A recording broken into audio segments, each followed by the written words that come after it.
এ আমার কলিজার টুকরা নবাবগঞ্জের বাইরা 5ই নভেম্বর আজকে সাক্ষী যাইকে যাবে ঢাকায় 1 আসনের মনোনয়ন পদপ্রার্থী বাবা আবু মোহাম্মদ আশফাকের সামনে বলিয়া গেলাম, সেও আমার মতো মাহারা হইতে পারে বাফারা বাবা। শুধু এই জমিনে বসে একটা কথা দামি শোনাই দিয়ে যায়, এই জমিনে যাদের বাবা মা নাই ওদের মতো দুঃখী আর কেউ নাই গো বাবা। আমার নবীর মা বাবা নাই রে। বেঈমান যখন দ্বিতীয়বার নবীকে আক্রমণ করেছে, নবী আমার আস্তে করে মাথাটা টান দিয়ে সরিয়ে ফেলেছে। তরবারির আঘাতে বল্লমের আঘাতে আমার নবীর সামনের নিচের 2টি দাঁত ভেঙে গেছে।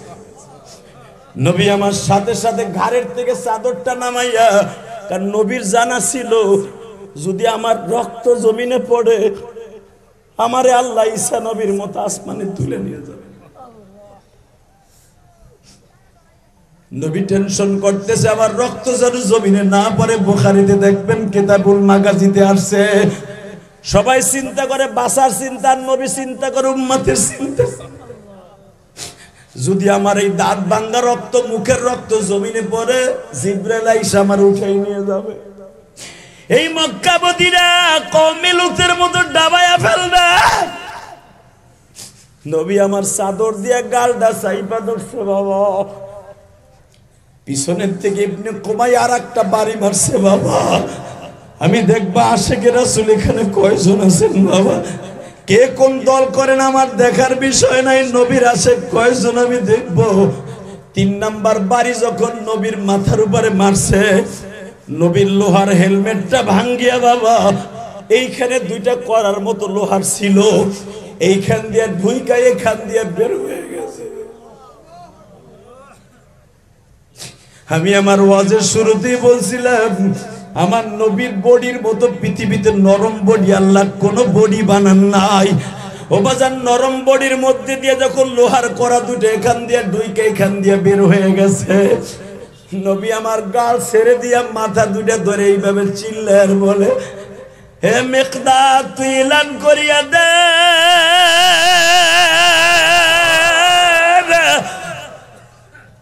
আমি নবীরে বাঁচাইবার জন্য যারা ডাল হিসাবে আমার চারিদিকে দাঁড়ায় যাবে, আমি নবী তাদের কাছে জান্নাত বিক্রি করব। উলামা একরাম আপনারা জানেন বুখারীতে কিতাবুল মাগাজিতে আসছে 14 জন সাহাবী নবীরে ঘেরাও দিয়ে বাবা আমার নবীরে পেটের নিচে রাইখা 14 জন সাহাবী নবীর পিঠের উপরে এইভাবে পড়ে গেছে বাবা। নবী যখন তাদের পেটের নিচে নবী রক্তগুলা থামানোর চেষ্টা করতেছে বাবা, রক্ত কি আর থামে বাবা। বৃদ্ধ বয়সে দাঁত লড়ার পরে পড়া একটা, আর একটা হলো আঘাত করে কাঁচা দাঁত ভাঙা, এটা কোনোদিন এক হতে পারে না বাজান। রক্তগুলা কোন রকম ভাবে নবী থামাইতে পারতাছে না। উহুদের মাঠে যারা গেছে 70 জন সাহাবী যেখানে ঘুমায় আছে বাবা, এদের মধ্যে 4 জন সাহাবী আছে যারা নবীরে বাঁচাইতে যায় শহীদ হয়েছে। আমার নবীরে বুকের মধ্যে রাইখে তার মধ্যে একজন সাহাবী যিনি বেঁচে ছিলেন, নাম ছিল তার আব্দুর রহমান বিন আওফ। ওবাদান তার আরেকজনের নাম ছিল মিকদাদ, উসাইল বিন আমর, আমর বিন দৌসি। বাজান এই 4 জন সাহাবী বিশ্ব নবীর পেটের মধ্যে রাইখা এইভাবে বাবা কোড়া হইয়া পড়ে আছে। সাহাবীদের পিঠের মধ্যে 1.5 হাত লম্বা লম্বা একটা বিষাক্ত বল্লম বাবা। আগেই বিলের মধ্যে নবাবগঞ্জের বিলে বাবা আপনারা শৈল মাছ টেডা দিয়ে যেমনি কুবায়া কুবায়া মারতেন, খালিদ বিন ওলীদের নেতৃত্বে সাহাবীদের পিঠের মধ্যে এমন জোরে জোরে কোপ মারতাছে। ওবাদান সাহাবীদের পিঠ দিয়ে বল্লম ঢুইকা পেট দিয়ে বাইরে হয়ে যাইতেছে। আব্দুর রহমান বিন আওফের পেটের মধ্যে আমার নবী বসা। আব্দুর রহমান বিন আওফ যখন দেখে পিঠ দিয়ে বল্লম ঢুকে পেট দিয়ে বের হয়ে যায়, আব্দুর রহমান বিন আওফ পেটটা এরকম দূরে সরায় ফেলে। নবী আব্দুর রহমান বিন আওফের ঘাড়ে ধাক্কা দিয়া কয়, তুই পিঠ সরাস কে? বলে নবী এখন কথা কইেন না, পরে কবু। কি লাগে আপনার বডির থেকে আমার বডি সরায় ফেলাই? নবী এখন বুঝবেন না, নবী বুঝবেন না, নবী বুঝবেন না, আপনি ওই নেতা না। স্বাধীনতার জন্য পিঠ দেয়া যায়, পেট দেয়া যায় না। আশফাক সাহেবের সাথে অনেকে দেখবেন নোটের আশায় পিছনে ঘুরবে, নোট যেদিন বন্ধ করে দিবে একজন নেতাও পাইবা না। কথা কও না কেন? বিশ্বনবীর জন্য যেই নেতাগুলা জীবন দিয়েছেন নোটের আশায় না, ক্ষমতার আশায় না। শেখ হাসিনার জন্য যারা পলায়ন করছে বাবা, সবগুলা নোটের পাগল ছিল, একটাও শেখ হাসিনার পাগল ছিল না। বাবা এই দুনিয়া থাকতে পারবো? সিস্টেম আছে, কেউ আপনার ধরে রাখতে পারবে? দুনিয়ায় একটু সুখের জন্য আজকে আমরা একজনের মাথায় বাড়ি দেই। কথা কর না কেন? ভাই বাইরে ঠগাইয়া সম্পদের মালিক হই, স্ত্রী স্বামীরে মাইরা নাঙের হাত ধইরা সুখের আশায় ভাগ্যে যায়। চাচা কথা আসতে গেলে বউ হয়ে মরবেন কিন্তু। স্ত্রী 10 বছর স্বামীর ঘর কইরা নাং একটা জন ভালো পায়, স্বামীটারে থুইয়া সুখের আশায় আর একবারের হাত ধরে ঢাকা যায়। কথা কর না কেন? এরকম হচ্ছে না? আমি নবাবগঞ্জের কথা কই না, আমি আমার গোপালগঞ্জের কথা কই আর কেরানীগঞ্জের কথা কই। এই মুসলমানের পোলা হচ্ছে কি হচ্ছে না? আরে নবাবগঞ্জে বেশি হইতাছে মিয়া, নবাবগঞ্জের পোলা পান বেশি পৌরবাসী, বিশেষ করে 16। আমার জানা আছে এই 16 আজ থেকে বহুত বছর আগে আসছিলাম, আলহামদুলিল্লাহ বলেন। শুধু আপনাদের দুইটা পাও ধরে বলবো, আলোচনা যত সময় চলবে যাবেন না কেন? ইনশাল্লাহ বলেন। থাকবেন তো ইনশাল্লাহ? ভাগবেন না তো? সবাই ভাগবেন না তো? সবাই থাকবেন? আল্লাহকে হাত উঠে দেখান তো কে কে ভাগবেন। ঠিক আছে, যাই, এটা অসুবিধা, মাঠ খালি হইলে আমিও খাই। আল্লাহ আপনি আমাদের সবাইকে মাফ করে দেন। যতদিন বাঁচবেন কার হুকুমে মানবেন, কার গুণগান গাইবেন? এই ঐতিহ্যবাহী নবাবগঞ্জের 16 মাঠে বসে একটা ওয়াদা দেন, যতদিন বাঁচবো কার ইবাদত করব? না কোনো পীরের, না কোনো নেতার। হ্যাঁ, নেতা একজনের পাইরবি করব, সে হলো মুহাম্মাদুর রাসূলুল্লাহ। ওই নেতার জন্য রাজনীতি করব যেই নেতার ভিতরে সুন্নাত তরিকা আছে। ওই চোর নেতা গম চুরি করবে আর আমি জাহান্নামে যাব, ওই নেতার গোষ্ঠী কি নেই, সে যদি আমার বাপ হয়। কথা ঠিক না বেঠিক? শুধু আপনাদের খেদমত আরজ করতে চাই, আমি একটা সুন্দর আলোচনা উপস্থাপন করার জন্য ইচ্ছা পোষণ করছি, যদি আল্লাহ আমাকে তৌফিক দেন। আপনারা জানেন কোরআন শরীফে 6666টা আয়াতের মধ্যে একটা উল্লেখযোগ্য আয়াত আমি যেটা তেলাওয়াত করছি, যেরকম মারহাবা ওয়া আম্মা মান খাফা মাকামা রাব্বিহি ওয়া নাহান নাফসা আনিল হাওয়া ফা ইন্নাল জান্নাতা হিয়াল মাওয়া। হে বান্দা, গুনার কথা মনে করে, জাহান্নামের কথা মনে করে আমি আল্লাহর সামনে হিসাব নিকাশ দেওয়ার ভয়ে অন্তরের সাথে জিহাদ করে গুনার কামটা ছেড়ে দিয়া যারা ভালো কাজ করবি, ফাইনাল জান্নাতা হিয়াল মাওয়া। আমার 8টা জান্নাতের ভিতরে একটা জান্নাতের নাম জান্নাতুল মাওয়া। আমি তোর নামে দলিল নামজারি সহ দিয়া আজরাইলকে পাঠাবো। হ্যাঁ সুবহানাল্লাহ। বোর কোলের মধ্যে যে কইও, এখানে কইবা কে? সুবহানাল্লাহ। যে যত জোরে কবেন, জান্নাতের ভিতরে আপনার নাম, আপনার বাবার নাম সহ একটা সুবহানাল্লাহ গাছ আল্লাহ নিজে লাগাই দিবেন। যতবার বলবেন খুব জোরে বলবেন। রেডি? বলেন তো আলহামদুলিল্লাহ, বলেন তো আল্লাহু আকবার। এই পর্দাটা খুলো আমার সামনাসামনি, এই যে এটা খুলো, সামনেরটা। একটা খুলছে আর একটা খুলে নাই কেন? এই মুসলমান ভাইরা, খুলে ফেলা যুবক, টান দিয়ে খুলো তো আমার সামনেরটা, তাই না? এই পাশে কাছায় রেখে দাও। আপনার জানা লাগবে না, এই যে আপনি বহেন আল্লাহ, আপনার জানাবে খুলে লাইছে কোন সময় টাই না। পোলাপান যদি গুতাই সরকার নামায় হেলাইতে পারে, আর নামাইতে সময় লাগবে 30 সেকেন্ডও লাগবে না। একটা টান দেবো, প্যারাত করে ছিঁড়ে লাগবে, ছিঁড়ো না, আস্তে আস্তে খুলবে। যেরকম আমিন, আরো যেরকম আমিন।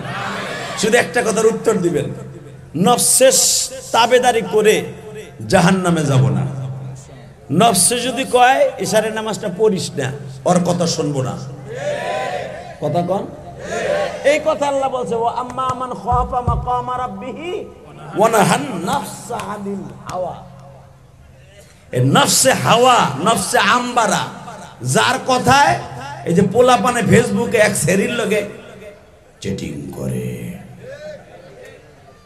এটার নাম নফসে আম্বারা। নাউজুবিল্লাহ বলেন না। আমি ইলিয়াসুর রহমান জিহাদি পাপের কাজ করি, নফসে আম্বারা। এই যে হুজুর যে কোনো সময় শয়তান তারে ধোঁকা দেয় এই কলমের উপরে, আর এইটা যার ঠিক নাই ওর কোনো গুনাহ নাই। মারহাবা বলেন। এখন যদি কোন এইটা আবার ঠিক নাই কার? এক নম্বরে ছোট বাচ্চা বালেগ হওয়ার আগ পর্যন্ত এটা ঠিক নাই। কথা কন না কেন? দুই নম্বরে হলো মাজনুন পাগল, এইটা ঠিক নাই, এটাও ঠিক নাই, ওর পরে কোনো শরীয়ত নাই। মারহাবা বলেন। এইটা সেদিন থেকে ঠিক হবে যেদিন থেকে দেখবেন যৌবনের লালসা আসবে, সেদিন থেকে দেখবেন এইটা খালি তিরিং ফিরিং করে। রাস্তা দিয়ে কোন এক সেরি গেলে কইব কেউ করা জিনিস যায় রে, মাঝে একবার মাটির দিক চায় আর একবার কুতকুতে ওর দিক চায়। কত কর না কেন? বুড়া বেড়া দাড়ি মসু উপরের নিচে সব পাকছে, হেও একটা দেখলে কুতকুতে চায়, নাতি ভালো আছো? আর আমার নাতিরা অনেক বড় হয়ে গেছে, তোরে দিন না দেখলাম দুধ খাইতে, তুই তোর মার চাইতে বড় হয়ে গেছে। মার চাইতে বড় হয়ে গেছে ওইটা কয় ভুয়া, ভিতরে সিংকিম পিকি চাপারা, মানে চিপিরে পানা চাপারা। কথা কর না কে? মালয়েশিয়ান ভাষা কইলাম আর কি। হে মুসলমানের বলা দিকে তাকান, এই যে যে উচিংকিম পাকা চিপিরি চাপারা চা, এই যে বুড়াটার ভিতরে যে সিংকিং, আমার ভিতরে যে সিংকিং, ওই হুজুরের ভিতরে সিংকিং, এটার নাম নফস আম্বারা। কথা বলেন না কেন? আর এইটার যে দুবাইতে পারছে, রব্বে কারিম কি বলে, আমি আয়াত খান আবার পড়ছি, এইটার ভয়, আল্লাহ আমি যে করতাছি এই চোখের হিসাব তো দিতে হবে, আবার তো হিসাব দিতে হবে। وَأَمَّا مَنْ خَافَ مَقَامَ رَبِّهِ وَنَهَى النَّفْسَ عَنِ الْهَوَى। এ জোরে আল্লাহু আকবার কইেন, এই কলব ঠিক হয়ে যাবে চাচা। وَأَمَّا مَنْ خَافَ مَقَامَ رَبِّهِ وَنَهَى النَّفْسَ عَنِ الْهَوَى فَإِنَّ الْجَنَّةَ هِيَ الْمَأْوَى। এটা ঠিক করবি, সব ঠিক ইনশাআল্লাহ বলেন। এইটা যা ঠিক নাই ওর কিছুই ঠিক নাই, জ্বলন্ত প্রমাণ দিয়ে যায়। মুঈনুদ্দিন চিশতিও মানুষ, আমি ইলিয়াসুর রহমান জিহাদিও মানুষ। মুঈনুদ্দিন চিশতি মুহাদ্দিস, ওই মাদ্রাসার মুহাদ্দিস ও মুহাদ্দিস। আব্দুল মালিক সাহেব মুহাদ্দিস, এই হুজুর মুহাদ্দিস। জাহিদুল ইসলাম কাসেমি সাহেব মুহাদ্দিস, উসমান হারিনিও মুহাদ্দিস। কথা কর না কেন? উসমান হারুনি আগুনে ঝাঁপ দিলে শরীরের একটা পশম পড়তো না। আল্লাহ যারা আসতে কবে গো বাড়ি ঘর তুমি চিনো, রেডি? এই যে এদিকে আহেন, এই যে বাইরে গেটটা সাইড রেখে আসো, কলিজা পিছনে ব্যাক করিস না, মোড়া বেড়া লাল হোনে লাল কালা, তুই গেলি গা, যা। লিল্লাহে তাকবীর, লিল্লাহে তাকবীর। ওদিকে তাকাবেন না, আমার দিকে তাকান। আইছে আল্লাহ সবাই ওলি বানায় দেন, মুঈনুদ্দিন চিশতি বানায় দেন। এবার জান কোন দিনে কার দোয়া কবুল হয় ওলি হইব কেউ জানে? এই মাঝে মাঝে আমি এই ঘটনাটা বলি, তাফসীরের শুরুতে বলি। এ যুবক, আজকে এই ওয়াজটা তোর জন্য কাজে লেগে যাবে। মারহাবা বলেন। এই অন্তরের সাথে জিহাদ করা খুব কষ্ট। আমি ইলিয়াসুর রহমান জিহাদি হুদা ভুয়া জিহাদি, কিন্তু আমি সবচেয়ে বড় জিহাদি হব যেদিন আমি অন্তরের সাথে জিহাদ করতে পারবো। কথা বলে না কেন? যারা অন্তরটারে লাইলুর সুতা দিয়ে বাইন দেয় ঠিক মতো দুনিয়ায় চলতে পারছে, নফসে আম্বারাকে লাথি মাইরা নফসে হাসানাকে প্রাধান্য দিয়েছে, খোদার কসম এই লোকটা কবরে যে টেনশন করতে হবে না, এই লোকটা ডাইরেক্ট জান্নাতে। আল্লাহু আকবার, আল্লাহু আকবার। এ নফসে আম্বারার পিছনে পড়ছিল হযরত ওমর। কে? জোরে কোন, আরো জোরে। ওমরের নাম শুনেন নাই? এই ওমর যেদিনকে নফসে আম্মারার পিছনে ছিল ততদিন ওমর প্রতিদিন মদ দিয়ে গোসল দিত। প্রতিদিন ওমরের নেতৃত্বে শত শত গিলান মদ খাইতো মক্কায়। নজরুলের জোরে কোন? যেদিন হযরতে ওমর নফসে আম্মারাকে লাথি মাইরা আমার বিশ্ব নবীর কলিজা হয়ে গেল, ইসলামের দ্বিতীয় খলিফা হয়ে গেল, ইসলামের দ্বিতীয় জান্নাতি হলো, নবীদের পরে দ্বিতীয় নাম্বার জান্নাতি ওমর হয়ে গেল, সেদিনকেই হয়ে গেল যেদিন নফসে আম্বারাকে টাইট করে বেঁধে ফেলল। এমনকি ওমরের সামনে দিয়ে যদি ইবলিস শয়তানও যাইতো, ইবলিস শয়তানও হাত পা বেঁধে নবীর সামনে নিয়ে আসতো। রসুলের 1,00,000 সাহাবীর মধ্যে কোন সাহাবী শয়তানরে হাত পা বাইন্দা, চার হাত পা বাইন্দা মাথায় কইরা এইভাবে নবীর সামনে আনতে পারে না ওমর ছাড়া। হাদিস আছে না নাই? আছে না? নলই বুড়া বেড়ায় কবে মিথ্যা কথা কয়, শয়তান আমার বান দেখো, শয়তান হুদের বালা বড় কথা কয়। পৃথিবীতে একজন মাত্র মানুষ নবীদের পরে, হ্যাঁ সুলাইমান নবী শয়তানরে ডেলি বানতো। শয়তান অন্যায় করলে আরে বাইন্দা থুয়ে দিত চিৎ করে। আল্লাহু আকবার বলেন। কিন্তু নবীর সাহাবীদের মধ্যে একজন মাত্র সাহাবী শয়তানরে হাত পাও, চার হাত পা বাইন্দা এইভাবে মাথায় করে আটার বস্তার মতো নবীর সামনে ঘেত করে ফেলেছে। তোমর তো চেনে না এটা কি, এটা যে কি মাল, এটা তার ওমর চেনে নাই। কথা কর না কেন? ও যে প্রত্যেকটা মানুষের পশমের গোড়া দিয়ে ঢুকতে পারে, এটা ওমর চেনে নাই। ওমর তো আরে ঠিকই বাইন্দা লইছে। মারহাবা কর, আরো জোরে, আরো জোরে, আরো জোরে।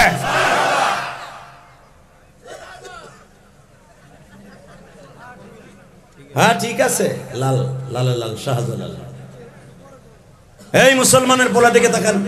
এখন আপনাকে প্রশ্ন আসতে পারে, ওমর যে শয়তানরে বানলো, শয়তান আবার মানুষের রূপ ধারণ করে কবে? এটাও আমার আল্লাহর খেলা। পৃথিবীর এমন কোন সূরত নয় শয়তান ধারণ করতে পারে না। ওমর যখন তার হাত পা বাঁধে মাথায় লইছে, তখন কি ছাগল হয়ে যেতে পারতো না? পারতো। কিন্তু আমার আল্লাহ বলে দিছে, ওমর যখন তোরে মানুষের রূপে ধরছে, তুই আর কোন রূপ পরিবর্তন করতে পারবি না। এটা আমি আল্লাহর ওয়াদা। ইন্নাল্লাহা আলা কুল্লি শাইইন কাদির, আল্লাহু লা ইলাহা ইল্লা হুয়াল হাইয়ুল কাইয়্যুম। আমার ওমর যখন তোরে বাঁধছে, তুই যেই সূরাতে আছিস ওই সূরাতেই থাকবি। সেই হাদিস আপনারা জানেন, বুখারীতে আসছে, সূরা আয়াতুল কুরসির তাফসীরে আসছে বুখারীতে। ওমরকে দায়িত্ব দিয়েছে বাইতুল মালের পাহারা দেওয়ার জন্য।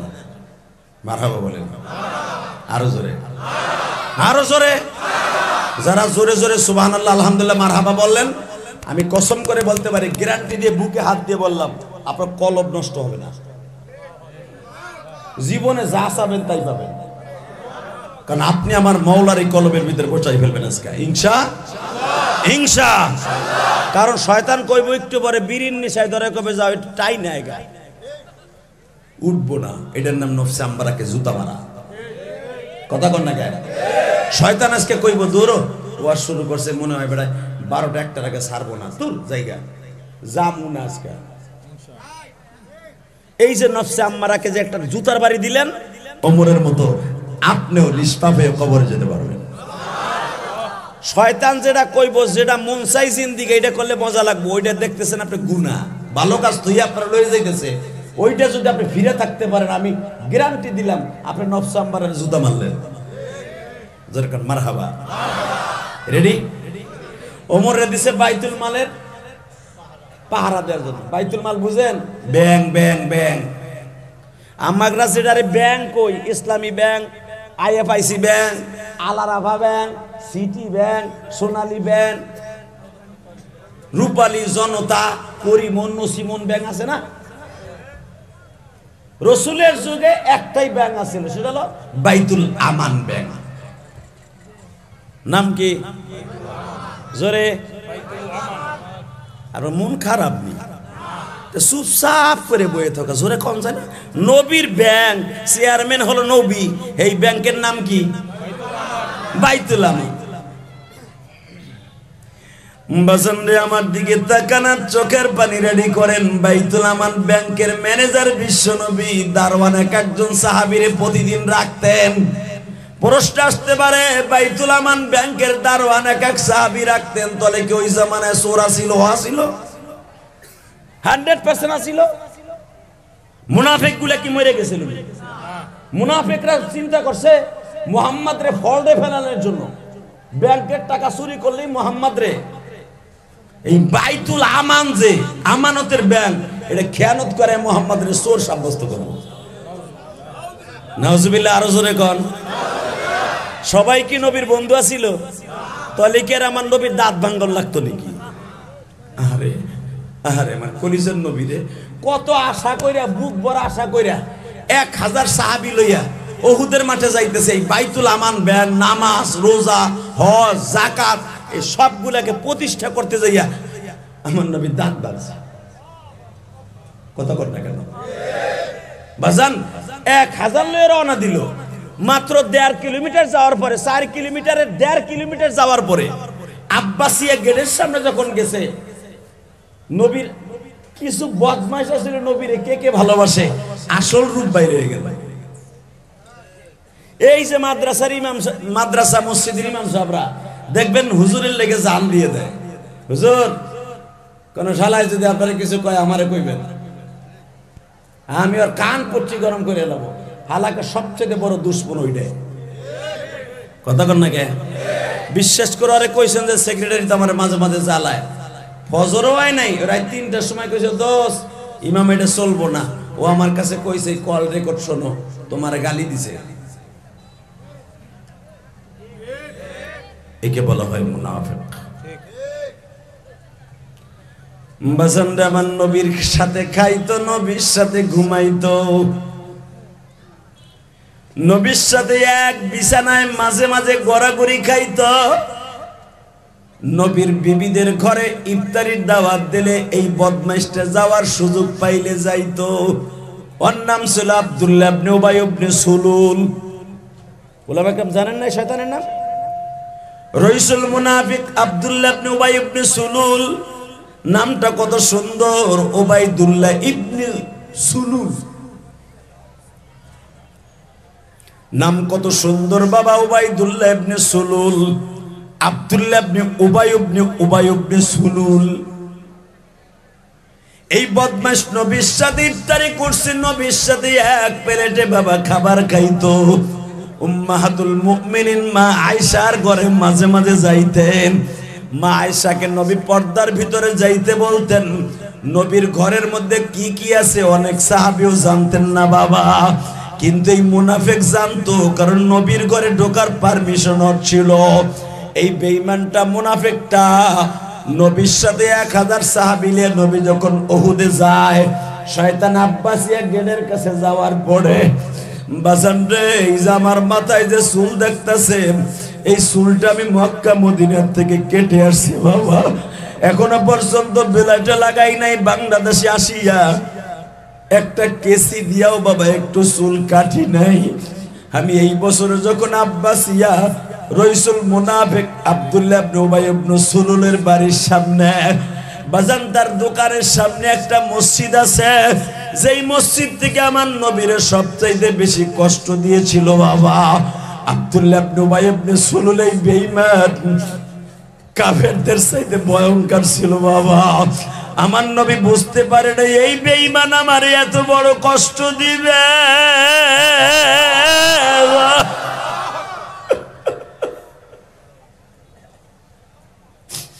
এই যে আমার ইমাম ভাইরা অনেক মুনাফিক মুসল্লি চেনে না বাবা, আমার নবীও মুনাফিক উম্মত চেনে নাই বাবা। আমার নবী তো গায়েব জানে না। কথা বল না কেন? এ গায়েব জানলে কি শয়তানের সাথে ইফতারি করতো? তবে ওমর বারবার বলছে, হুজুর এটা কিন্তু মুনাফিক, এর চিনেন না আপনি। নবী কয়, ওমর আমি যা চিনি তুমি তা চিনো না, চুপ থাকো। উসকু চুকুত মাফ ইয়ক্তিমা, চুপ থাকো। এই মুহূর্তে নবীর উপর দিয়ে লা তারফাউ আসওয়াতাকুম ফাওকা সাউতিন নবী, আমার নবীর উপর দিয়ে তো পৃথিবীর কারো কথা বলা যেত না। ওমর জানার পরেও কিছু বলতেন না। আমার বলতেন হুজুর প্রকাশ হবে, এটা মুনাফিক। এর দ্বারা বোঝা যায় আমার নবী গায়েব জানতেন না। কথা কর না গায়ে উপরে উপরে দেখতেন নবীর লেগে জান দিতেছে শয়তান, হালাকে সবচেয়ে বড় শত্রু আমার নবীর এইটা। এই জন্যই তো কোরআনে আল্লাহ তার রইসুল মুনাফিক বলছে। আল্লাহ আমাদের হেফাজত করেন, দরকার না আমিন। এবার আমার সাথে উত্তর দিবেন, এই জামানায় যদি আমার নবীর সাথে কেউ যাইয়া এইভাবে নবীর কষ্ট দিত, আর ওই যদি 16 গ্রামে জন্ম নিত, আমার মন বলে সরমুনার 2টা মুরিদ রিক্সা চালক হোক আর কল্লা রাতের অন্ধকার উড়াইয়া দিত।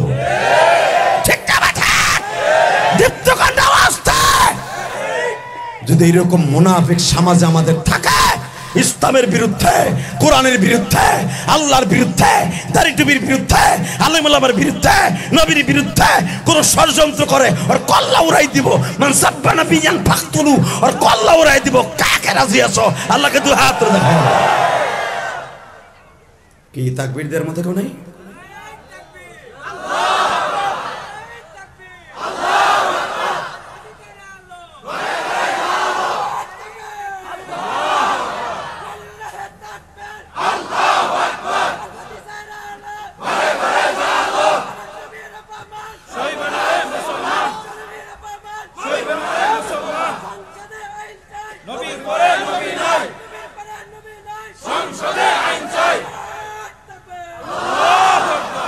এই যে ছেলেটা যে বলছে না,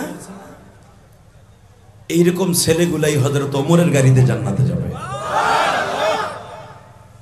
ওমরের অন্তত 1 যুগ আগে কালেমা পড়ছে,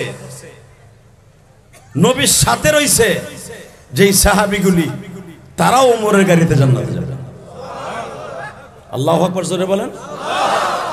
ওমরের আগে কালেমা পড়ছে হযরতে আলী, কিন্তু আলী কিন্তু 2য় নাম্বার জান্নাতি না। হালাকে মক্কার সবচাইতে শয়তানের পায়রবি করনেওয়ালা, সবচাইতে বড় ডেয়ারিং ডেঞ্জারাস একজন নেতা, যে শয়তানের পাশ্চাত্যের পিছনে পড়ে নিজের জীবনকে ধ্বংস করে দিয়েছিলেন, সে হলো আমার নবী, আপনার নবীর কলিজার টুকরা 2য় জান্নাতি ওমর।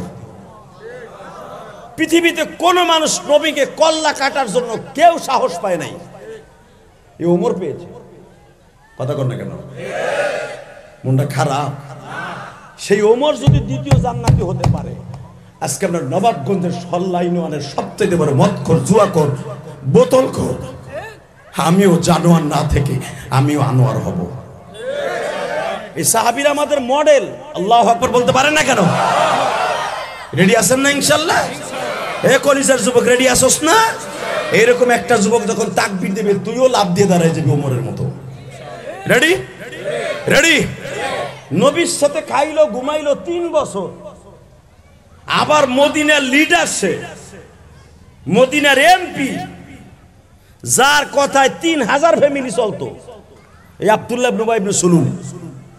তার বংশের নিজস্ব লোক 300 লোক, এই 1000 যুদ্ধের সেনাপতির মধ্যে 300 হলো তার। 300 যুবক নওজোয়ান আব্দুল্লাহ ইবনে উবাই ইবনে সুলুলের চেহারার দিক তাকায় জীবন দিতে পারতো। এমন নেতার নেতাই শয়তানরা। নবীর এসে কয়, আপনার লোক লাগবে না ওহুদে? কয় হ্যাঁ, আমি 300 জন দিব, এবং এমন 300 জন দিব যারা এক একজন 100 জনের বিরুদ্ধে লড়তে পারে। মন খারাপ নি, তা লাটিমের মতো ভিড় ধরে রয়েছেন কে?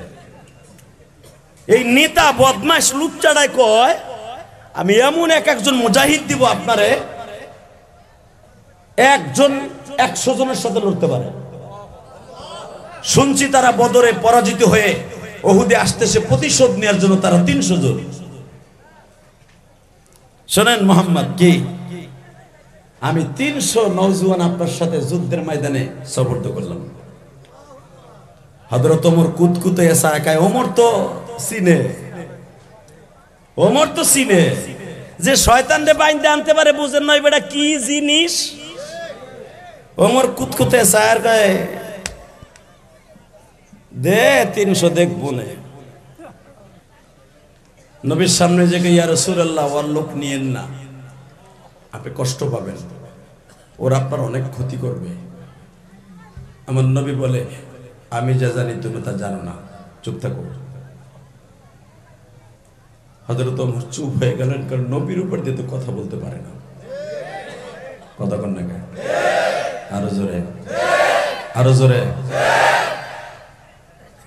ওমর যখন রওনা দেয়, বুখারীতে দেখবেন কিতাবুল মাজাদে, তখনও বলে বাবে উহুদ দিয়ে যখন নবী রওনা দিয়ে উহুদের দিকে যায়, তখনও ওমর পিছনের থেকে বলে, ইয়া রাসূলুল্লাহ, যুদ্ধের ময়দানে আমরা যাইতেছি 1000 লইয়া, এখনো আমি কই ওর 300 জন আলাদা করে দেন, ও কিন্তু আমাকে মনোবল নষ্ট করে দিব। আমার নবী বলে, ওমর এই মুহূর্তে বিদায় নিতে পারছে না, কারণ আমি বুঝছি যে ও মুনাফিক। আমি এখন বুঝে লাইছি, কিন্তু এখন যদি আমি ঠিক পাইতে দেই যে ওর 300 জন তুই আলাদা লইয়া যা, বাকি কয়জনের ভিতরে শক্তি হার কমে যাবে। যেমনি হোক ওকে নিয়ে চলো। এবার কানবেন, এবার নবীর জন্য দিলটা নরম করে ফেলেন তো, তাহলে এই নফসে আম্মারার সাথে জবাই দেওয়া হবে। বাজানরে আমার নবী বাবে উহুদ দিয়া যারা মসজিদে নববীতে নামাজ পড়ছেন বাবা, 20 নাম্বার গেটটার নাম হলো বাবে উহুদ, 21 নাম্বার গেটটার নাম হলো আসল মসজিদে নববীর, 21 নাম্বার গেট হলো বাবে বাদার। বাবা 20 নাম্বার গেটটা যেখানে একটা ছোট্ট ঘড়ি আছে, মিডল সদর, একবারে উহুদ পাহাড় দিশটা বাবা। এই দরজা দিয়ে আমার নবী যখন মসজিদে নববী থেকে, সংসদ থেকে যুদ্ধের সবকিছু সরঞ্জাম নিয়া 1000 বাহিনী লইয়া উহুদের দিকে রওনা দিছে। নবী আমার যুদ্ধের পোশাক পরে ফেলছে। ওয়াইদ গাদাউতা মিন আহলিকা তুবাব্বিউল মুমিনিনা মাকআইদা লিল কিতাল। নবী আমার সকালবেলা যুদ্ধের পোশাক পরিধান করিয়া বাবা, যুদ্ধের পোশাক পরিধান করে বিবিদের কাছ থেকে বিদায় নিয়ে নিলেন। আমার আল্লাহ তাই কোরআনে বলে, ওয়াইদ গাদাউতা মিন আহলিকা তুবাব্বিউল মুমিনিনা মাকআইদা লিল কিতাল। তুবাব্বিউল মুমিনিন মানে হুজুরের বিবিদেরকে, নবীর বিবিদের কাছ থেকে বিদায় নিয়ে বলে, বিবিরে বদরের মাঠে আমরা বিজয় লাভ করছি, 70 জন বেঈমান আল্লাহ পাকের হুকুমে কতল করছি। ওই 70 জনের আহলাত পর্যন্ত আসছে আমাদের প্রতিশোধ নেওয়ার জন্য। শুনতে পাইলাম এই যুদ্ধের মধ্যে আবু জেহেলের ছেলে ইকরামা কোটি কোটি টাকা ইনভেস্ট করছে। আবু সুফিয়ানের ছেলে খালিদ বিন ওয়ালিদ কোটি কোটি টাকা ইনভেস্ট করছে। অর্থাৎ এই জামানার কথা বলছি, ওই জামানায় শত শত টাকা ইনভেস্ট করছে, গুন্ডা ভাড়া করে আনছে। তারা 3000 আসতেছে। বিবিরা উহুদে যাইবার সময় তোমাদের কাছ থেকে বিদায় নিয়ে গেলাম, আল্লাহ তাই কোরআনে বলেন, তুবাব্বিল মুমিনিনা মাকআইদা লিল কিতাল। নবী সকালবেলা বিবিদের কাছ থেকে যখন বিদায় নেন, আমি মালিক কিন্তু ছায়া ছায়া দেখতেছিলাম গো, আমার নবীর মুখটা বড় মলিন।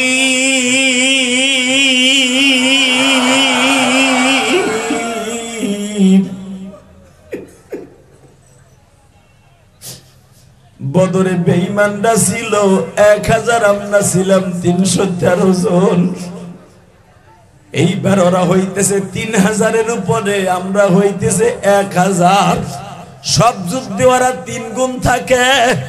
আমাদের ঘোড়ার সংখ্যা হলো 70টা, ওদের ঘোড়ার সংখ্যা 3000 মানুষ, এক একজনের 4টা করে যুদ্ধের ঘোড়া আনছে। আরে ওদের ঘোড়ার সংখ্যা হলো ভাই 12টা করে এক একজনের। হে মুসলমান ভাইরা, 12000 ঘোড়া নিয়ে আসছে, উটলি আসছে বাবা, এক একজনে এক একটা, নায়িকা গায়িকা সব নিয়ে আসছে বাবা। খাবার দাবার 3 ডাবল করে নিয়ে আসছে, মদ নিয়ে আসছে, খাবে আর যুদ্ধ করবে। নবী এই খবর শুনিয়া নবীর মধ্যে ব্যথা আরম্ভ হয়ে গেছে। আরে তলে কি আমার ইসলাম মদিনার থেকে বিদায় লয়ে যাবে গো মানি?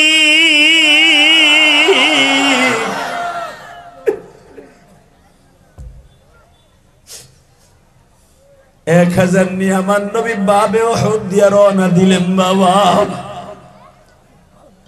বাবে আব্বাসিয়ার এখানে যাওয়ার পরে ওমরের কথাই সত্য হয়ে গেল। পট করে আব্দুল্লাহ ইবনে উবাই ইবনে সুলুল নবীর পিছনে দাঁড়ায় বলে, এই মুহাম্মদ সাহেব দাঁড়ান। নাউজুবিল্লাহ বলেন না? শুনছেন ওর কথা? মুহাম্মদ সাল্লাল্লাহু আলাইহি ওয়াসাল্লাম বলে না, কি বলে? আব্দুল্লাহ ইবনে উবাই ইবনে সুলুল এই বেয়াদব কি কয়, এই মুহাম্মদ গুম। আরে আমার নবীরে আল্লাহ নাম ধরে ডাক দেন কোরআনে। মারহাবা কইলেন না? আমার নবীরে বিভিন্ন জায়গায় বিভিন্ন সূরাতে ডাক দিয়েছে। কিভাবে ডাক দিয়েছে দেখেন, ইয়া আইয়ুহাল মুযাম্মিল কুমিল লাইলা ইল্লা কলিলা, ইয়া আইয়ুহাল মুদ্দাসসির কুম ফাআনদির, ইয়াসিন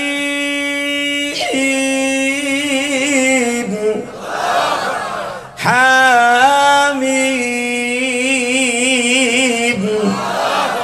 তাহা।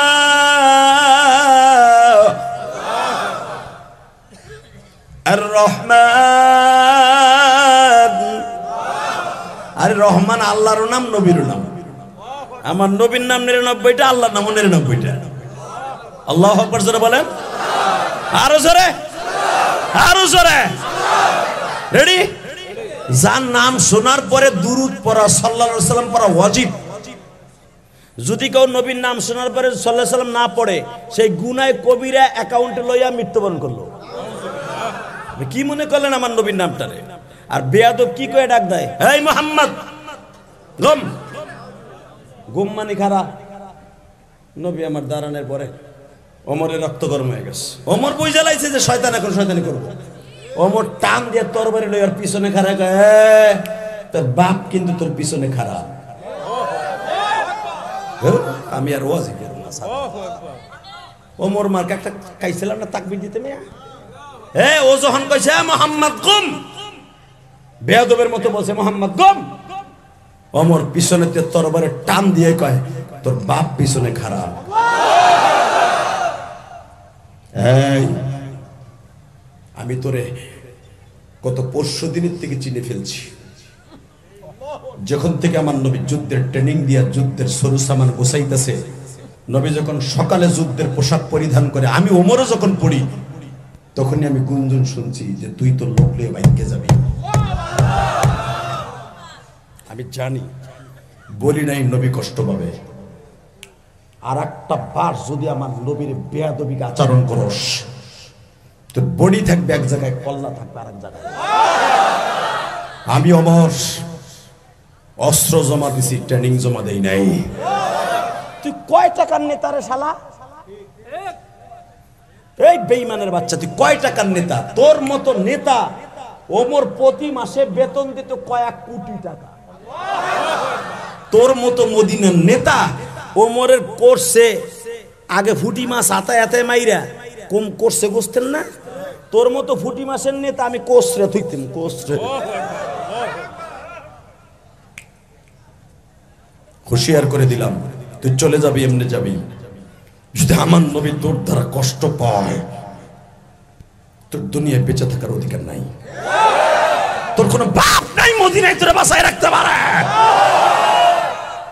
এই ওমর এই তরবারি দিয়া বদরের মাঠে তুই জানোস একটা দুইটা বেঈমান মোটাই নাই। 70টা বদরের মাঠে মরছে, আর 70টার উপরে ধরে লই আইছি। দেখোস নাই প্রত্যেকটা শরীরে একটা তরবারির আঘাত। এগুলার যে বানতে পারছি আমনে না, কারো হাত কোবায় ছুড়ে হেলাইছি, কারো পাও কোবায় ছুড়ে হেলাইছি, ছুড়ে বাইন্দা কুত্তার মতো টানতে টানতে লই আইছি মদিনায়। আমি সেই ওমর। আর আমার সিদ্ধান্তের পরে তাদের বিচারের রায় হয়েছে। তোর মতো নেতা আমার ডাইন হাতে বাঁকড়ে থাকে। তুই একবার কইছস মুহাম্মদ দাঁড়া, খবরদার, মুখ বন্ধ কর। আব্দুল্লাহ ইবনে উবাই ইবনে সুলুলের কয়জন আছে এখানে? হাত উঁচা করে বলে আমরা তার লোক, 300 জন। নবী আমার 3 কর্তব্যে মরে দাঁড়ায় গেছে। কেন আমার নবীর মতো নরম দিলের মানুষ পৃথিবীতে আল্লাহ কাউরে বানায় নাই। সামাইলে তিরমিজিতে দেখবেন আমার নবীর বডিটা ছিল তুলার চাইতে নরম, নবীর অন্তরটা ছিল তার চাইতে নরম। এই নরম দিলের ভিতর যখন গরম পাথর দিয়ে বাড়ি মারছে, নবী আমার খাড়ার উপরে বইয়া পড়ছে। ওমর কয় কি? ওমর দেখলেন আমার নবী যদি ভেঙে পড়ে সাহাবীদের মনোবল ভেঙে পড়বে। ওমর পিছনে দাঁড়াইয়া বুখারীতে দেখবেন আমার বাপের বানানো কথা না, আল্লামা আজিজুল হক বুখারীর মধ্যে লেখছে, ওমর আব্দুল্লাহ ইবনে উমাইরের পিছনে দাঁড়াইয়া দীপ্ত কণ্ঠে বলে দিলেন, নবীজি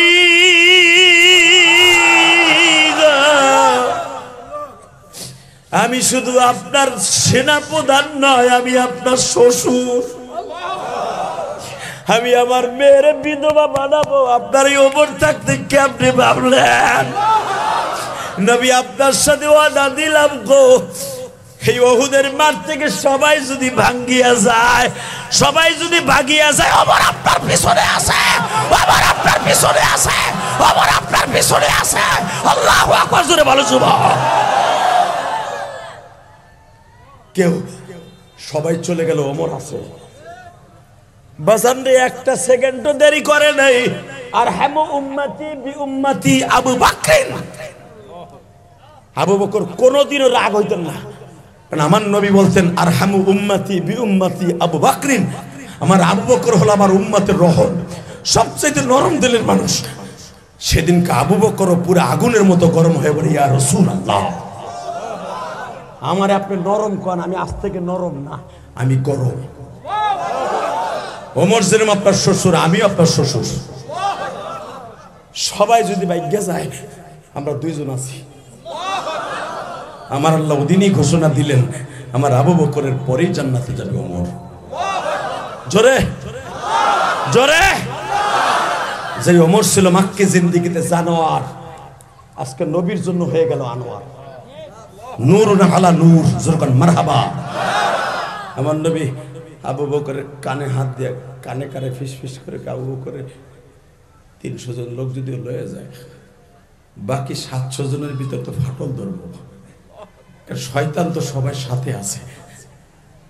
আমার সাথেও শয়তান আছে রে ওমর, আবু বকর কিন্তু আমারটাই আমার সাথে পারে না, কিন্তু আমার সাহাবীদের সাথে তো শয়তানের ধোঁকা দিয়ে নিয়ে যাবে, এখন কি করব? আবু বকর বলে, ইয়া রাসূলুল্লাহ ওই শয়তানের কয়জন ছাড়া একজন যুদ্ধও মাঠ থেকে যাবে না, যাবে না, যাবে না, যাবে না, যাবে না, যাবে না। আমি 100% আল্লাহর পরে ভরসা করে গ্যারান্টি দিলাম, ইনশাআল্লাহ। এবার আমার সাথে একটা আওয়াজ দিবেন, যদি সত্যিকারে মুসলমানের রক্ত আপনার শরীরে থাকে। ওহুদের মাঠে যদি সাহাবীদের সেই মরণপর যুদ্ধ না করতো, নবাবগঞ্জ, কেরানীগঞ্জ, গোপালগঞ্জ, মানিকগঞ্জ, যত গঞ্জ দেখো, ফরিদপুর, শরীয়তপুর, মাদারীপুর, চাঁদপুর, রংপুর, দিনাজপুর, পৃথিবীর কোথাও ইসলাম আসতো না।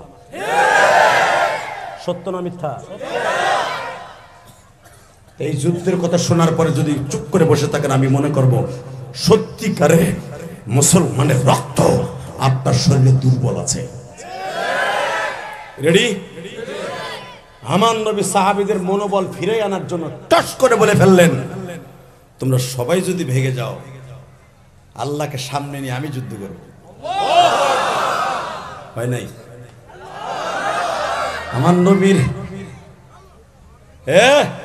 এতবার একটা কথা, আমার নবীর, তোমরা যদি সবাই ভেগে যাও, লা হারাবা আনা ইবনে আব্দুল্লাহ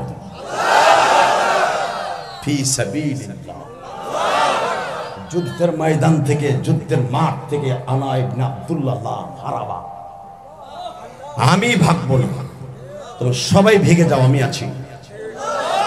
আমি আব্দুল মুত্তালিবের নাতি, আব্দে মানাবের নাতি, কুসাইয়া বিন কিলাব বিন কাররা, কাব বিন মুররা বিন গালিব বিন ফাহার বিন নদর বিন মাআদ বিন আব্দান। আমার পূর্বপুরুষ 12 পুরুষ পর্যন্ত যুদ্ধের মাঠ থেকে ভাগে নাই। আমি মুহাম্মদ কোনদিন ভাগি নাই, ভাগবো না, ভাগি নাই, ভাগবো না, ভাগি নাই, ভাগবো না, ভাগি নাই, ভাগবো না, ভাগি নাই, ভাগবো না। আমার নবী এমন জোরে গরম হইলেন, সাহাবা একরাম বললেন, হুজুর আমরা এক একজন 100 করে, তাহলে যদি থাকে আমরা 700, 100 করিলে কত? আর ওরা হলো 3000। মানুষের মনোবল কিন্তু সবচেয়ে বড় বল। হতে পারে পৃথিবীর সবচেয়ে বড় কুস্তিবিদ, দেখা যাবে আপনার মনোবলের কারণে আর এমন জায়গায় ঘুষি একটা দিছেন, লাত্তি দিছেন, ও অন্ধকোষ ধরেই হয়ে পড়ছে। কতক্ষণ না কেন? ওই যে লাত্তিটা যে গুপ্ত স্থানে ওরা দিছেন, ওইটা আপনার মনোবলে দিছেন। লিল্লাহে তাকবীর। কষ্ট হইতেছে? তাকান এদিকে। কোন দিনের চোখের পানি কবে কবুল হবে আপনি নিজেও জানেন না। আমার নবী যখন জারি দিলেন না, আপনি আব্দুল্লাহ হারাবা ফি সাবিলিল্লাহ, এই যুদ্ধের ময়দান থেকে, আল্লাহর রাস্তা থেকে আমি সরব না, তোমরা যাও। পিছনের থেকে দেখা গেল 700 জন সাহাবী, যার হাতে যা ছিল তাকবীরের ধ্বনি দিয়া নবীকে এমন খুশি করছে, নবী বলতে বাধ্য, এই 700 জনের মিছিল লইয়া আমার আল্লাহর জান্নাতের দরজা ভাঙে আমি ঢুকে যাব, জান্নাতের দরজা ভাঙে ঢুকে যাব। এই মুসলমানের পোলা, এখানে যে কয় হাজার মুসলমান আলেম উলামা আছেন, যদি কখনো ডাক দেয়া হয় কাদিয়ানীদের বিরুদ্ধে, এই যে 15 নভেম্বর ডাক দেয়া হবে সরওয়ার্দী উদ্যানে, কাদিয়ানীদেরকে দীপ্ত কণ্ঠে আওয়াজ দিয়ে দেখাইতে হবে, ও মুসলমান ঘোষণা করতে হবে, করতে হবে, করতে হবে। এই দাবিতে কে কে গেছে রাজি আছো? আল্লাহকে হাত তুলে দেখায় দাও। নারায়ে তাকবীর, নারায়ে তাকবীর, আল্লাহু আকবার।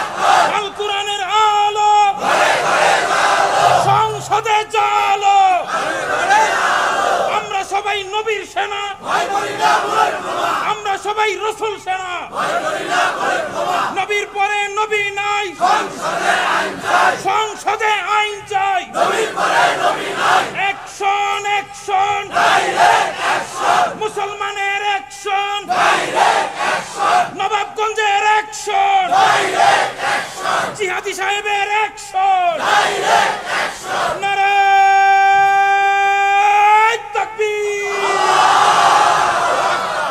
আমি ওয়াদা দিয়েছি 15 নভেম্বর কিয়ামত ঘটবে ইনশাআল্লাহ। যতক্ষণ কিয়ামত মানে কি হুজুরের ডাল সরকে নিয়ে যাবেন না, হুজুর এখন আর খালি হাতেও যাবে না। কারণ ভুলে যাই নাই ছাপড়া চত্বরে সে মাইরের কথা। বাংলাদেশে আলেম ওলামাকে মাইনাস করে আর কোন চান্দু ক্ষমতায় থাকবে, আর সে কায়দা নাই। কথা বল নাকি? হাসিনাকে তাড়িয়ে সে রাস্তা হুজুররা বুঝে ফেলেছে। তা না হলে সরমনে আল্লাহর কুতুব বাঁশের লাঠি দিয়া আর্মিদের সামনে দাঁড়িয়ে বলেছিলেন, ব্যারিকেড ভাঙবো, পারলে ফিরান। আর্মির সুবেদার যখন বলে তখন হুজুরের পিছনে দাঁড়ান। আর জিন্দা শাহজালাল সরমনে ফয়জুল করিম দেখেন নাই তো সেই কলেজে? আমি দেখছি যখন আর্মির সুবেদারকে বললেন ঢোকবো, পারলে অ্যারেস্ট করে না, গুলি করে না, করেন গুলি। আস্তে করে আর্মির সুবেদার বলে, হুজুর যান, আমরাও আছি, যান। ফজরের পরে মিয়া আর্মিরা যখন কইছে যান, ফয়জুল করিম নিজেই তাকবীর দিয়েছেন। আমার নবীজির মহুদের মাঠে একটা তাকবীর দিয়েছিলেন, সেমন একটা তাকবীর হবে তো ইনশাআল্লাহ। আমার নবীর মতো একটা তাকবীর আমি দিব, আপনি রেডি? যখন শুনলেন 700 জন সাহাবী তরবারি উঁচা করে বললেন, আমরা এক একজন 100 সেনা প্রধানের বিরুদ্ধে যুদ্ধ করব। বাজান এই কথাটা বলতে আছেন নবী এইভাবে বললেন, লিল্লাহে তাকবীর, লিল্লাহে তাকবীর, আল্লাহু আকবার। দিন ইসলাম, দিন ইসলাম কায়েম হোক, কায়েম হোক। এই আওয়াজ, আল্লাহ ইসলাম কায়েম করো, করো, করো। 700 জন সাহাবী মনে হইল 7000। নবী আগে যেই গতিতে হাঁটা দিছিলেন, বুখারীতে দেখেন কিতাবুল মাগাজি, তার সাথে 100 গুণ বেশি শক্তিশালী হিসাবে নবী হাঁটতেছে, যেন বুঝতে না পারে যে নবীর অন্তরটা দুর্বল। ফট করে যে কথাটা বলবে এখন কানবেন। আমার নবী তারপর আব্দুল্লাহ ইবনে উবাই ইবনে সুলাইল এইভাবে ঘাড়ে হাত দিয়ে বলে, যদি পাও ধরা জায়েজ থাকতো আমি আপনার পাও ধরতাম, যদি হাত জোর করে কিছু বলা জায়েজ থাকতো আপনার কাছে বলতাম। আস্তাঈনু ফাস্তাঈন বিল্লাহ, চাইতে হবে তার কাছে, আপনার কাছে না। আল্লাহ চাওয়ার সিস্টেম দিছে তার কাছে, আপনার কাছে না। তবে একটা কথা বলি, আপনি এখনো একটু চিন্তা করে দেখেন, আপনি 300 জন লোক নিয়ে বাইরে গেলে আমি অনেক কষ্ট পাবো, অনেক কষ্ট। আর আপনি কি ভাবেন আমারে কষ্ট দিয়ে যুদ্ধের মাঠে আমরা ঠগি বা জেতি, আমি উহুদের মাঠ থেকে ফিরে আসার পরে আপনি মদিনায় থাকবেন? মারহাবা বলেন না? আল্লাহ আপনাকে মদিনায় থাকতে দিবে না। আব্দুল্লাহ ইবনে উবাই ইবনে সুলাইল বেয়াদব কি বললো জানেন? মদিনা তোমার বাপের না। নাউজুবিল্লাহ, আসতে কইলে ববো আমার বাবেরা। আমি আবার বলছি, নবীর ইশক যদি অন্তরে থাকে, নাউজুবিল্লাহর ভলিউম বাড়াইতে হবে। রেডি? নবী যখন বললেন আমরা যুদ্ধে ঠগি আর জিতি, যদি আমার একটা সাহাবী ওমরের মতো বাইচা মদিনায় আসে, আপনার বংশকে নির্বংশ করে দেবে আল্লাহ। চট করে বলে, মদিনা কি তোমার বাপের? মদিনা আমাদের বাপ দাদা। তোমার বাপ দাদার হলো মক্কা, আর আমার বাপ দাদার হলো মদিনা। হযরত ওমর বলে, নবী যুদ্ধে পরে যাব, আগে ওরে কুত্তার মতো জবাই দিই, আমার আপনি ছেড়ে দেন। নবী বলেন, না, আমি চাই না মুসলমানের হাতে যুদ্ধে যাওয়ার আগে কোনো মুনাফিকের মৃত্যু হোক। এবার আমার দিকে তাকানোর চোখের পানি ফেলাইয়া কাঁদবেন। বিশ্ব নবী 700 জন নিয়ে গেলেন, আপনারা জানেন। উহুদের মাঠে বাজান যুদ্ধ আরম্ভ হয়ে গেল। নবী আমার 50 জনের একটা বাহিনী একদিকে রাখছিলেন, তাদের বলছিলেন আমরা ঠগি আর জিতি, এই ঘাটিটা ছাড়বা না, এই গৃহপটটা ছাড়বা না। যেখানে যাইয়া হাজিরা বাবা দাঁড়ায় দাঁড়ায় কান্দে, সেই রুমা পাহাড়ের গিরিপটটা বাবা, 2 পাহাড়ের মাঝখানে 70 জন মানুষ দাঁড়াইলে বাবা কাতার দিয়ে দাঁড়ানো যায় এমন একটা নালা, পাহাড়ের 2 পাহাড়ের নালা বাবা। এই পাহাড়ের কাছে 70 জন সাহাবী নবী দাঁড়া করায় রাখছিলেন, কেউ বলেন 50 জন দাঁড় করায় রাখছিলেন। বাজান প্রথম সাহাবীদের যখন বিজয় লাভ হয়ে গেল, সাহাবীরা মনে মনে ভেবেছিলেন আমাদের বিজয় হইছে, আর দাঁড়াবার এখানে দরকার নাই। তাদের চিন্তা ভাবনার ভিতরে বাবা শয়তান ধোঁকা দিয়ে ফেলেছে। ওই যে নফস আম্মারার মধ্যে কাম হয়ে গেছে বাবা, তারা ভুলে গেছিল নবীর কথা, ঠগি আর জিতি এই ময়দান ছাড়বা না। এবাজান তারা এই কথাটা ভুলে গেছিল বাবা। এই হাদিসের দ্বারা বোঝা যায় নবীর কথা মান্য করলেই বাবা বিপদ আইয়া পড়ব। কথা কর না কেন বাজান? নবীর যুগেও নফসে আম্মারার পিছনে পড়ে গেছে, তাদের ভিতরে একটু লোভ কাজ করছে। যদিও এখন এই টাইমে বলা ঠিক না, বলা যাবে না সাহাবীদের সামনে, কিন্তু বুঝাবার জন্য বলছি বাবা। শয়তান তাদের মধ্যে একটা লোভের জাল ফেলায় দিছে। একজন দাঁড়ায় বলতেছে, উসাইল বিন আমর বলতেছেন, বন্ধুরা আর থাকা লাগবে না। আবু মুসা আশারি বলে, ভাই নবী না বলছিল ঠগি আর জেতি এই পথ ছাড়া যাবে না? হ্যাঁ বেটা, তুই বেশি বুঝছ নাকি বেটা? বিজয় লাভ করে লাইছি বেটা 11টা বাজে, 11টা বাজতে আমরা বিজয় লাভ করছি, বাকি সময় তো পইরে রইছে। আর সাইয়া দেখ সব সাহাবীরা পাহাড়ের উপরে, আলী ওই যে দাঁড়ায় রইছে, ওমর দাঁড়ায় রইছে, আবু বকর ধনক টান দিয়ে বাইর করে রইছে, এবং ওদের মাল সাবানা গনিমাতের মাল অগজ যুদ্ধের সরু সাবান দিয়া সব সাহাবীরা রেডি হয়ে বসে আছে। ওরা যদি সামনেও আসে কোবাইয়া বুড়ায় হালাম। আমার বেন শায়ের বলে, ভাই নবী বলছে আপনার ঠগি আর জিতি এই রাস্তাটা ছাড়বা না। ওই সাহাবীর একজন ধাক্কা দিয়ে কয়, বেশি বুঝো, তুই মদিনার মানুষ না মক্কার মানুষ, আমরা মদিনার মানুষ, চুপ করবে না। যখনই তাদের নফসে আম্মারা পায়রবি করে পড়ে গেলেন, কিন্তু ভাই ভাইবেন না তারা জাহান্নামে যাবে, তারা সবাই জান্নাতে। আল্লাহু আকবার জোরে বলতে হবে। নফসে আম্মারার জাল যখন পড়ে গেছে, সঙ্গে সঙ্গে মাত্র আধা ঘন্টার ভিতরে 11টায় বিজয় হলো। 11:30টার সময় থেকে ময়দানে শুধু লাশ আর লাশ, মুসলমানের লাশ। সাহাবীদের চোখে মুখে কিচ্ছু নেই। এমন ভাবে খালিদ বিন ওলীদ আক্রমণ করছে, আবু জেহেলের ছেলে ইকরামা রাদিয়াল্লাহু তাআলা আনহুম আজমাইন এমন জোরে আক্রমণ করছে তার বাবার প্রতিশোধ নেওয়ার জন্য, পাগলের মতো সাহাবীদেরকে বানাই ফেলাইছে। এমন কি হযরত আলী যেখানে দাঁড়ায় ছিল, আলী ওইখান থেকে জাম্পিং করছে, জাম্প করে নিচে নাইমে শোনে নবী নাই। আমি দেখবো নবীর আশেক কয়জন আছে। আপনি যদি শোনেন যে 16 নবী আসছিলেন, আসার পর একটা মুনাফিক নবীর একটা কোপ দিছে, নবী মারা গেছে, যদি শোনেন আমার মনে হয়েছে ছোট্ট মসজিদের ইমাম সাহেব হইলে তার হাতে যদি রামদাও থাকে পাগলের মতো জাফায় পড়বে, কোন মায়ের পুত আমার নবীর গায়ে আঘাত করেছে, আরে দুই টুকরা করে ফেলবো, দুই টুকরা করে ফেলবো। ইমামতির কপালে মারকে মারলাম, ইমামতির কপালে সুতার বাড়ি দিলাম, বিশ্ব নবীর যে কে আক্রমণ করছে আর দুনিয়া সারা করবো। একে বলা হয় হুব্বুন নবী, ঠিক না বেঠিক? বাজান এবার আমার দিকে তাকান। হযরত আলী তো মাত্র একটা বছর হইছে ফাতেমারে বিবাহ করছে বাবা।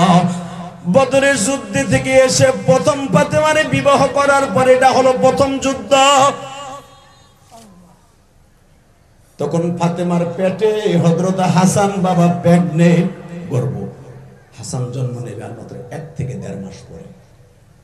কেউ বলেন হাসান জন্ম নিয়ে ফেলেছেন, যেরকম মারহাবা। কষ্ট হয়? এবার কানবেন, আমি জানি না কার মা নাই কার বাপ নেই। আমার নবীর কষ্টের কথা শুনে যদি কেউ কান্দে, ওই মানুষটা কোনোদিন জাহান্নামে যাবে না। মনটা চাইবে ও কান্দে কান্দুক, আমি কানবো না। আপনি মনে মনে করবেন কান্দন আসে না, একটা চাপ দিবেন, এটার নামই নফসে আম্মারা দমন করা।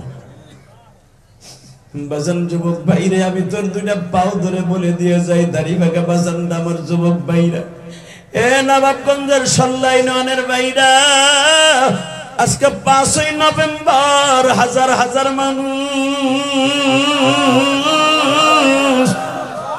5ই নভেম্বর এই 16 কলেজ মাঠে বসিয়া হাজার হাজার মানুষ গভীর রাত্রে দেখাও দাও। বাবা হযরত আলী যখন শুনতে পাইলেন আমার নবী নাই রে, হযরত আলী রুমা পাহাড় থেকে জাম্পিং করে নিচে নামছে বাবা। একজন নাইম বিল বসির দৌড় দিয়া কয়, আলী রে তোর নবী নাই রে আলী।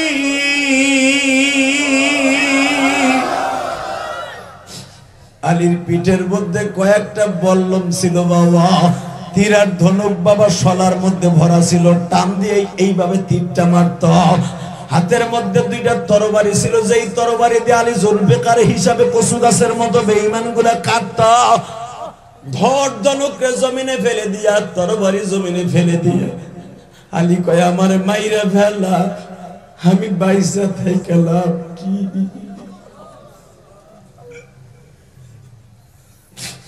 আমি যদি বাইসা থাইকা মদিনায় যাইব, ফাতেমা আমার ডাইকা বলবে, আমার আব্বার মাইরা ফেলাইলো, তুমি কই আছিলে?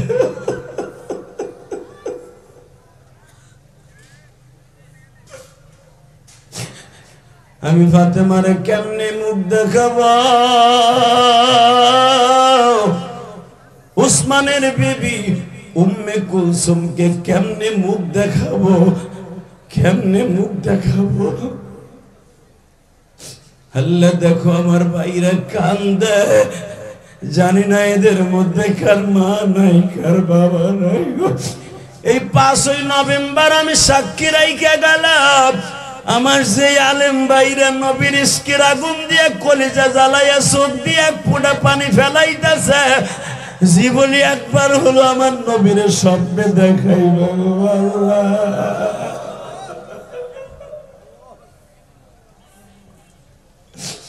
আল্লাহ দেখো আমার ইমাম ভাইরা কান্দে, আমরা তো নবীর দেখি নাই।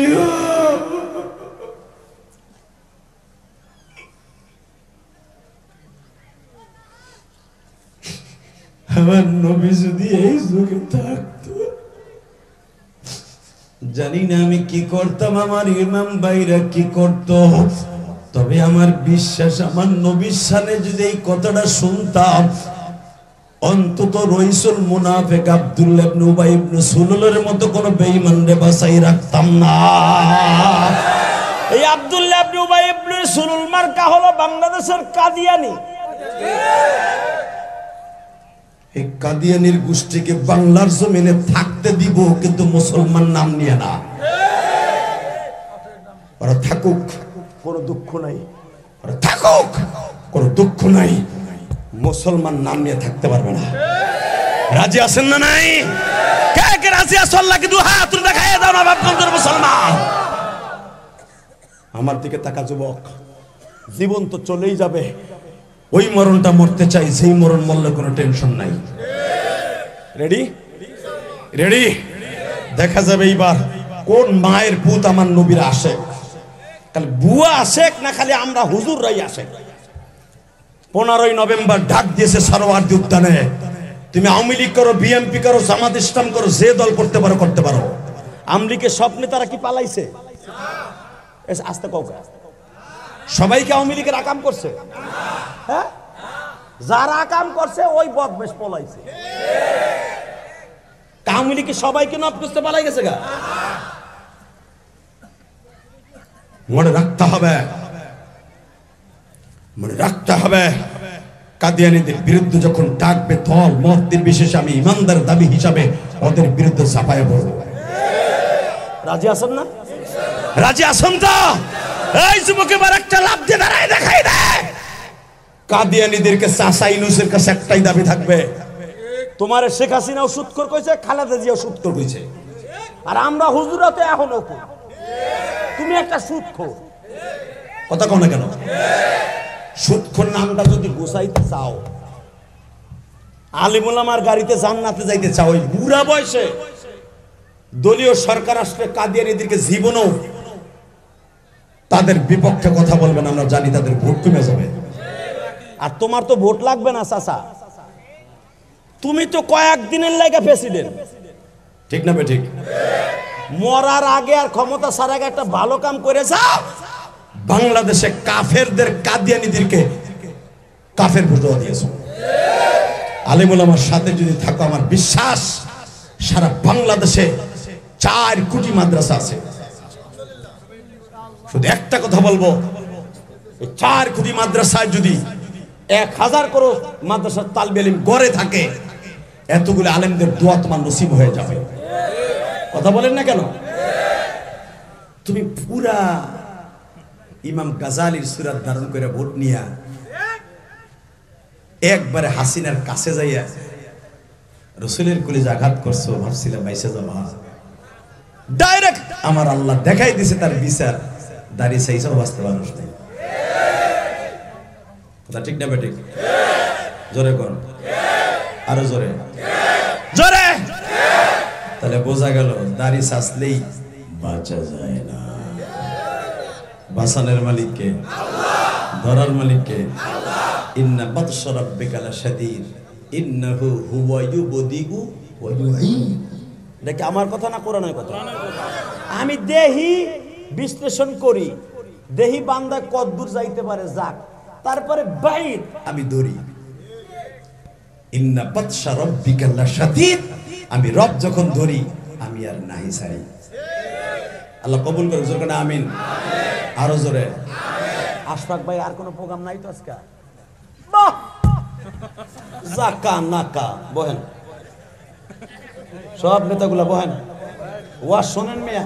ইলেকশনে আগ পর্যন্ত দূর পারবেনি, আজকে একটু শুনে যান। মারহাবা কর, লিল্লাহি তাকবীর। আল্লাহ যারা দুনিয়ার সম্মানী, তুমি তাদেরকে আখেরাতে সম্মানী বানায় দিও বাবা। দুনিয়া আমি ইলিয়াস রহমান জেহাদি কত সম্মান করে, আশফাক ভাই শুদ্ধ আমার চেহারার দিকে এখন তাকায় থাকবে, কারণ আমি আজকের মধ্যমণি। আশফাক ভাইয়ের মতো যদি আমানুল্লাহ আমান সাহেবও আসতেন এবং তারেক জিয়া সাহেবও যদি আসতেন, আমি যদি না আসতাম, এই লোকগুলো এখানে আসতো না, ঠিক না বেঠিক? তাহলে বোঝা গেল এক একটা মিটিংয়ের এক একটা মধ্যমণি হলো এক একটা ম্যান। তাদের মধ্যে আমি আজকে আশফাক ভাইয়ের আজ থেকে প্রায় 1 যুগ আগের থেকে তার সম্পর্কে আমার সব জানা, সব জানা। তারও আগের থেকে বেশি জানাই নবাবগঞ্জে আমি আর আল্লামা দেলোয়ার হোসেন সাইদি কোরআনের পাখি দিনের বেলা ওয়াজ করছিলাম নবাবগঞ্জের সেই কলেজ মাঠে। আপনারা জানেন তখন আমার যৌবনকাল। সাইদি সাহেব নবাবগঞ্জ এতিমখানায় চেয়ারে বসে, তখন ওনার 6টা দাঁত স্বর্ণ দিয়ে বাঁধানো, উনি পার্লামেন্টের মেম্বার। উনি আমাকে বলেছিলেন, জিয়াদি সাহেব আপনারা একদিন মাঠে ময়দানে থাকবেন, আমরা থাকবো জেলখানায়। লোকটা যা বললো তাই হলো। কথা বলেন না কেন?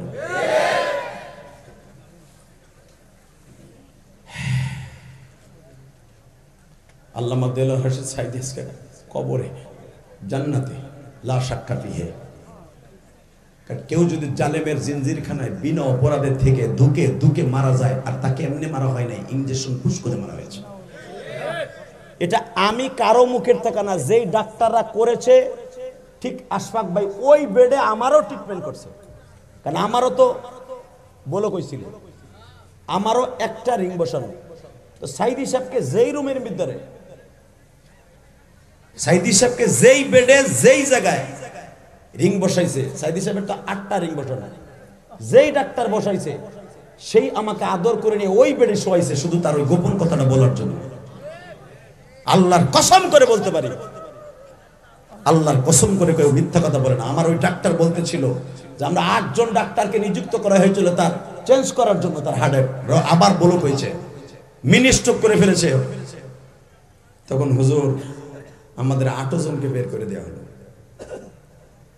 আমরা যদিও দল করতাম ওইটা, কিন্তু আমাদেরকে নিযুক্ত করার পর যখন শুনলাম মোস্তফা জামান শুধু একা থাকবে, তখন আমরা বুঝে ফেলেছিলাম সাইদি সাহেব আর এই ব্যাগ থেকে, এই রুম থেকে আর নিঃশ্বাস নিয়ে বের হবে না। ওই ডাক্তারটা কেঁদে কেঁদে আমার কাছে বলেছিল, আমি আল্লাহকে সাক্ষী রেখে বলছি, আমার জেল হোক আর ফাঁসি হোক, ওই ডাক্তারটা জেল হোক আর ফাঁসি হোক, সে আমাকে নিজে বলেছে আপনারা ঠিক এই বেডে, এই রুমের মধ্যেই আপনাকে অপারেশন করা হচ্ছে। সাইদি সাহেবকে যখন লাশ করে বের করা হলো, আমরা তখন হসপিটালে ছিলাম না। কথাটা আমি কেন বলছি, সাইদি আজকে জান্নাতে, কিন্তু যে জামান মোস্তফা জামান এবং যে সমস্ত কুলাঙ্গাররা করেছিল, কিয়ামতের মাঠে বুঝতে পারবা আমার মালিক কি পারে। কষ্ট হইতেছে? 5 মিনিট কথা বলব। 5 মিনিটের ভিতরে শুধু একটা কথার উত্তর দিবেন, এই জমিনের মালিককে। নবীরে কান্দাইয়া, আল্লাহর মনে কষ্ট দিয়া পৃথিবীতে কেউ কিছুদিনের জন্য সুখী থাকতে পারবে না, কিছুদিনের জন্য। মৃত্যুর সময় আপনার সাথে ভয়ঙ্কর মৃত্যু পৃথিবীতে কেউ হতে পারবে না, পারবে না, পারবে না। তার জ্বলন্ত প্রমাণ আমি আপনাদের এক্ষুনি দিব। কয়েকদিন আগে আওয়ামী লীগের এক পার্লামেন্টের মন্ত্রী মৃত্যুবরণ করেছে। মৃত্যুর সময় আজরাইলের সাথে দেখা দেওয়ার সময়ও তার হাতের মধ্যে হাত করা পড়া, দেখেন নাই? দেখছেন তো, হাতের মধ্যে হাত করা পড়া, এই অবস্থা মৃত্যুবরণ করছে। হালাকে তাদের চোখের ইশারায় ধরাকে সরা বানিয়ে অনেক কিছু করা হইতো।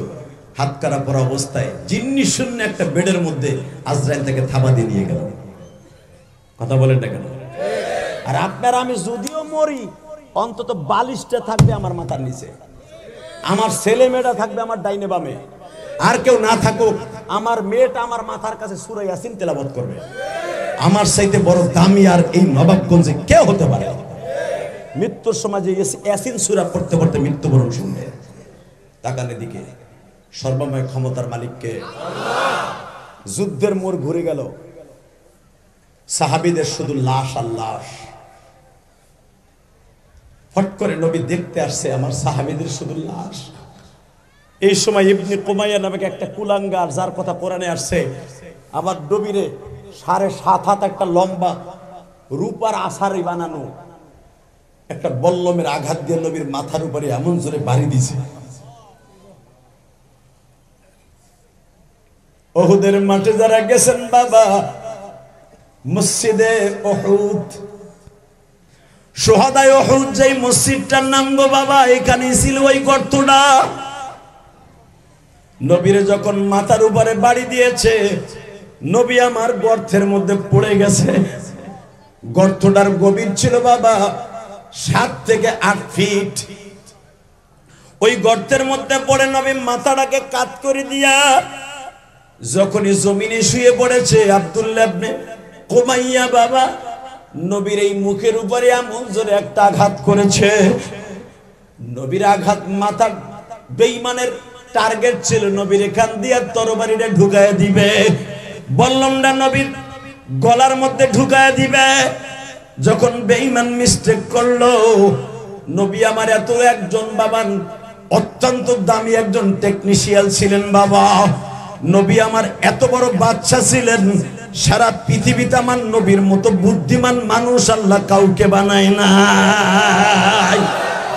ও বাজান এবার তাকাওয়ার চোখের পানি ফেলাও, মানে 5টা মিনিট। আমার আশফাক ভাইয়ের সাথে যারা আসছে জীবনে এই সুযোগ আর হবে কিনা আমি জানি না। ভাইজান হতে পারে আজকে আমি ঢাকার থেকে আসছি, আশফাক ভাই হয়তো ঢাকার থেকে বাসার থেকে আসতে পারে। আপনারাও যার যার বাসার থেকে আসছেন আর বাসায় ফিরে যাইতে পারবেন কিনা জানি না। হতে পারে সোল্লা মাটি আমার জীবনের শেষ ওয়াজ, হতে পারে এটাই আশফাক ভাই এবং তার নেতা কর্মীদের শেষ ওয়াজ। বাবা এইটা যারা মনে করবে, ওয়া আম্মা মান খাফা মাকাম রাব্বিহি ওয়া নাহান নাফসা আনিল হাওয়া ফাইন্নাল জান্নাতা হিয়াল মাওয়া।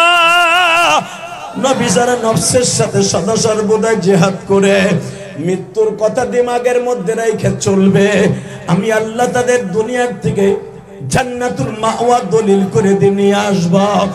বাজান আমার নবীর কথা শুনিয়া মাত্র 2 ফোঁটা চোখের পানি বরাদ্দ করা। তোমার গুনাহ করতে লাগবে 60 বছর 70 বছর, আমার আল্লাহর মাফ করতে লাগবে 1 সেকেন্ড টাইম।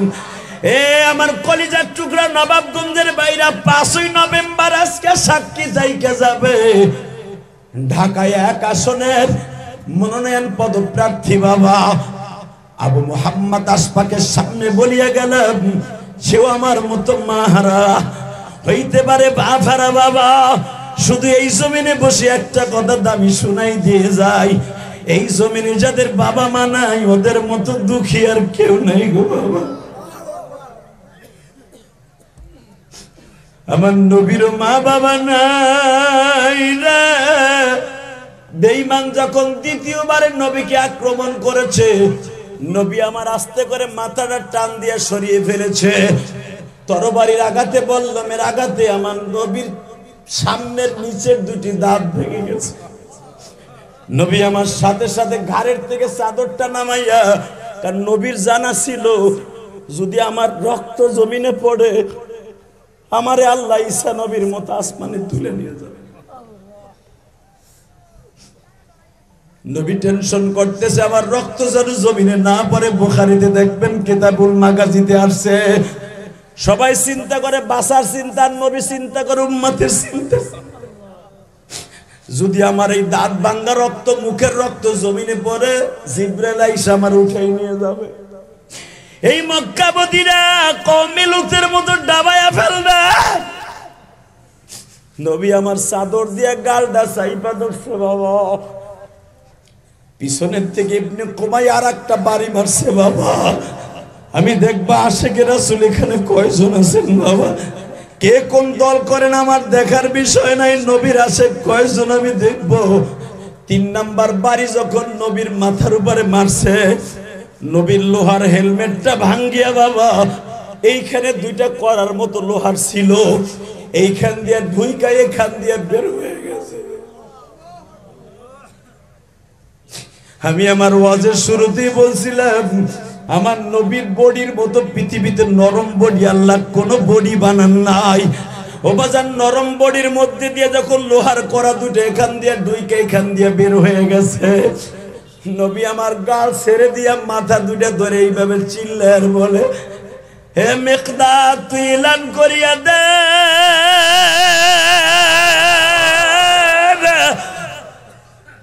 আমি নবীরে বাঁচাইবার জন্য যারা ডাল হিসাবে আমার চারিদিকে দাঁড়ায় যাবে, আমি নবী তাদের কাছে জান্নাত বিক্রি করব।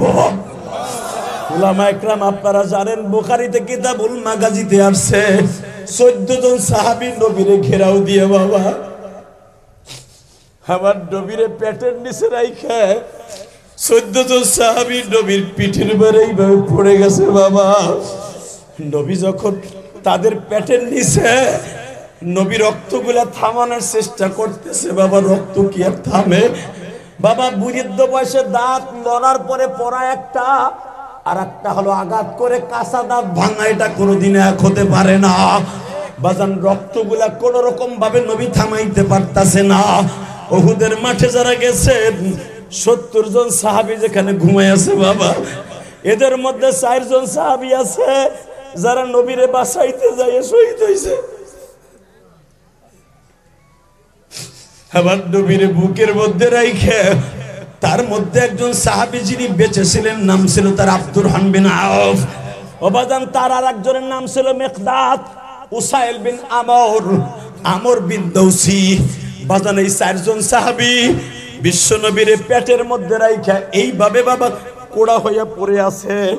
সাহাবীদের পিঠের মধ্যে 1.5 হাত লম্বা লম্বা একটা বিষাক্ত বল্লম বাবা।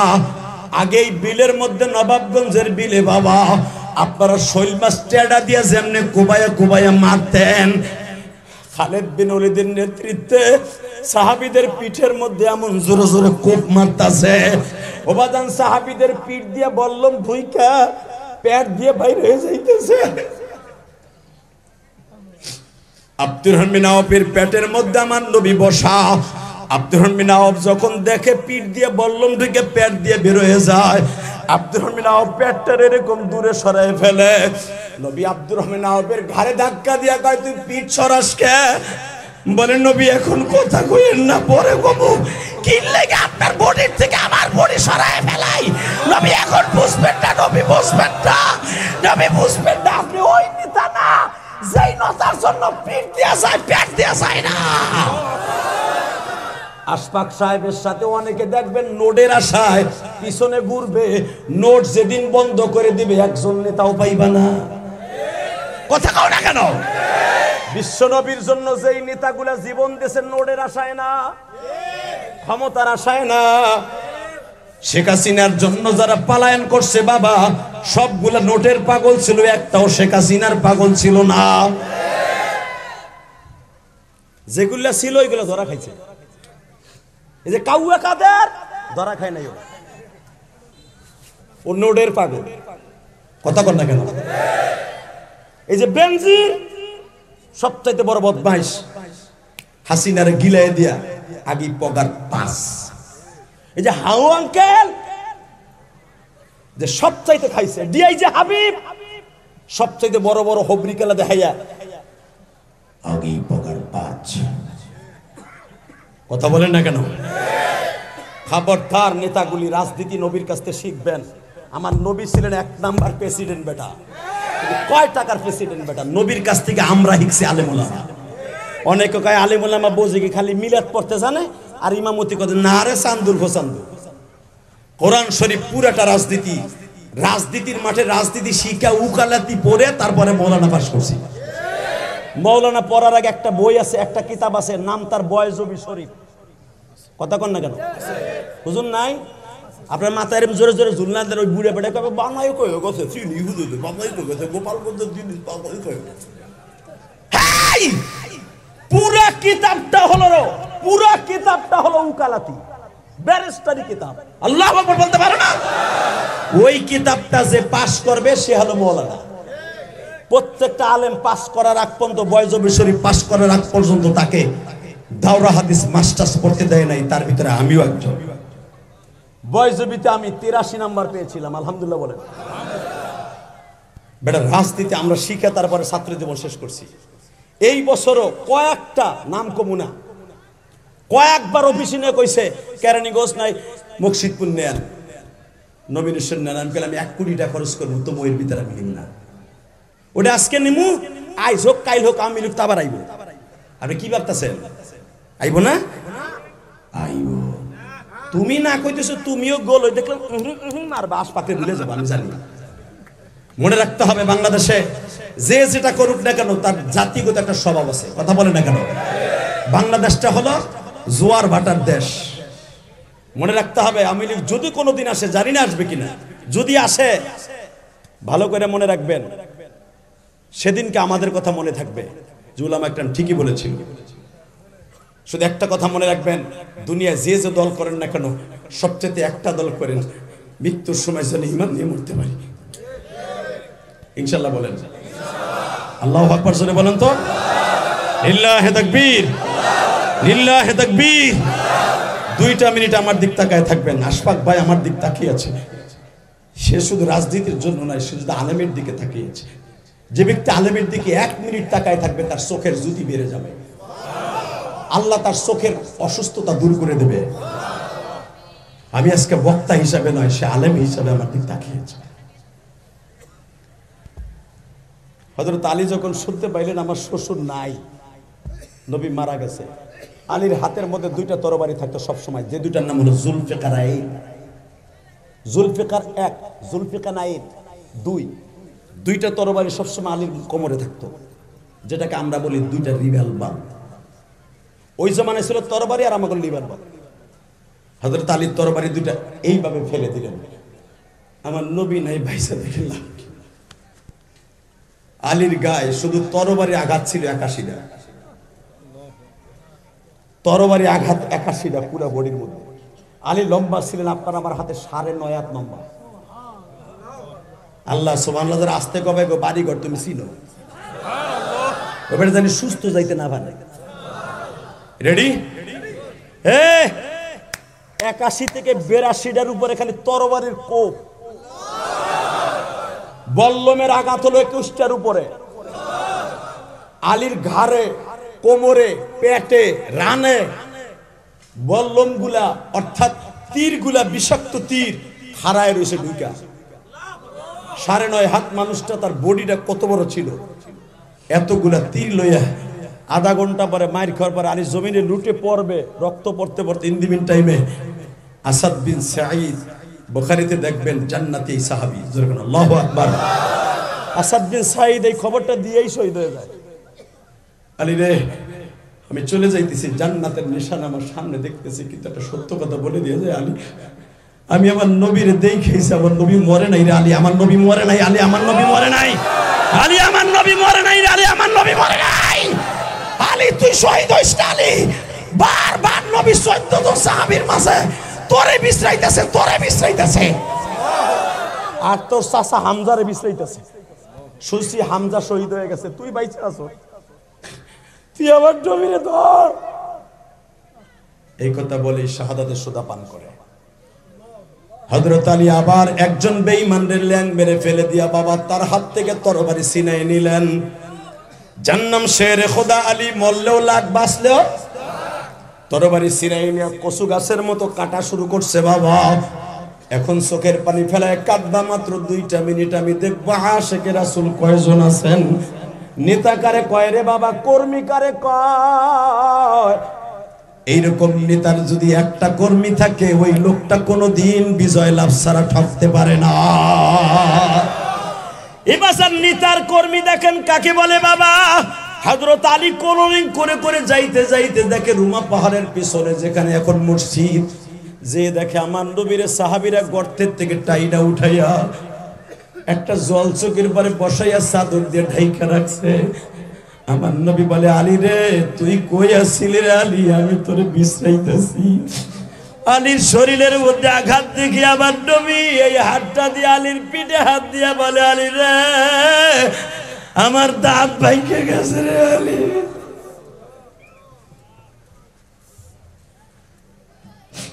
আলী আমার লোহার হেলমেটের 2টা রড এখান দিয়ে ঢুইকা দেখ, এখান দিয়ে বের হয়ে গেছে। আলী যদি পারস আমার এই রড 2টা টাইনা উঠে দে। আমি নবী যন্ত্রণায় আর মাথা সোজা করে বসতে পারতেছি না আলী। বাজানো অনেক চেষ্টা করার পরে নবীর রড 2টা উঠানো হইল, কিন্তু গালের রক্ত বাবা বন্ধ হচ্ছে না। এবার তুমি চিল্লাবার কানবা। আমার মহিলা মাদ্রাসার মায়েরা যারা আসছেন, মদিনার মধ্যে খবর হয়ে গেল ফাতেমার বান্ধবী উসাইলা বিনতে নাইমা ফাতেমার ঘরের সামনে যে বলে, ফাতেমা রে, তোমার বাবা বলবো উহুদের মাঠে মারা গেছে।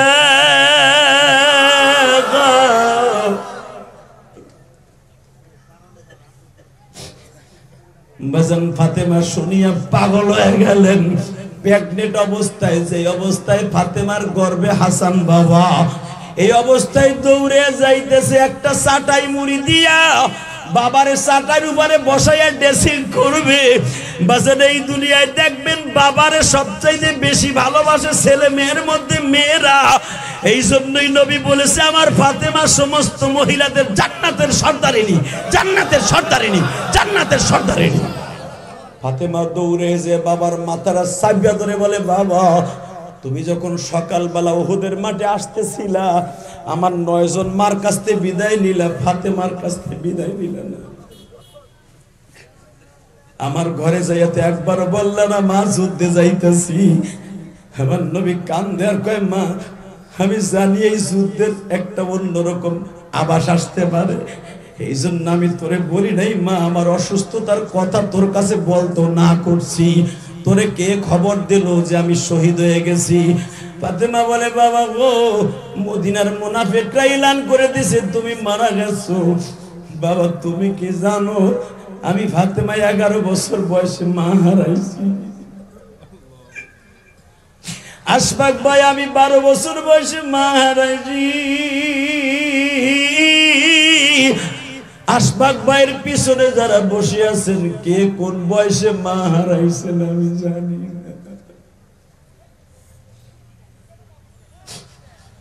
কে কোন বয়সে বাপ হারাইছেন আমি জানি না।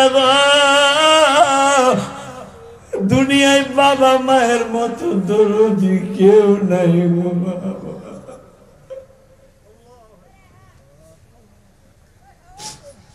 আশফাক ভাইয়ের বাবা মা বেঁচে আছে কিনা আমি জানি না, আছে ভাইজান। আমি একটা কথা বলে দিয়ে যাই, যদি তার জনম দুঃখিনী মা আজকে বাইচে থাকতো, আর যদি শুনতো নবাবগঞ্জ ঢাকায় 1 আসনের আমার ছেলে নমিনেট দলের থেকে প্রার্থী হিসাবে দাঁড়াবে, সবচাইতে বেশি খুশি হইতো মা, সবচাইতে বেশি খুশি হইতো বাবা। সে একজন নবাবগঞ্জের ঐতিহ্যবাহী ফ্যামিলির ছেলে গো বাবা। আমি শুধু আপনাদের 2টা পাও ধরে বলে দিয়ে যাই, রাজনীতি রাজনীতি, মা বাবা বাজান আলাদা। আমি ইলিয়াসুর রহমান জেহাদি 12 বছর বয়সে মা হারাইয়া কত কাঁদছি। আমার মা ইন্তেকালের আগে বলে গেছিল, ইলিয়াস রে আমি একদিন চলে যাব, তুই মা মা কইয়া কাঁদবি।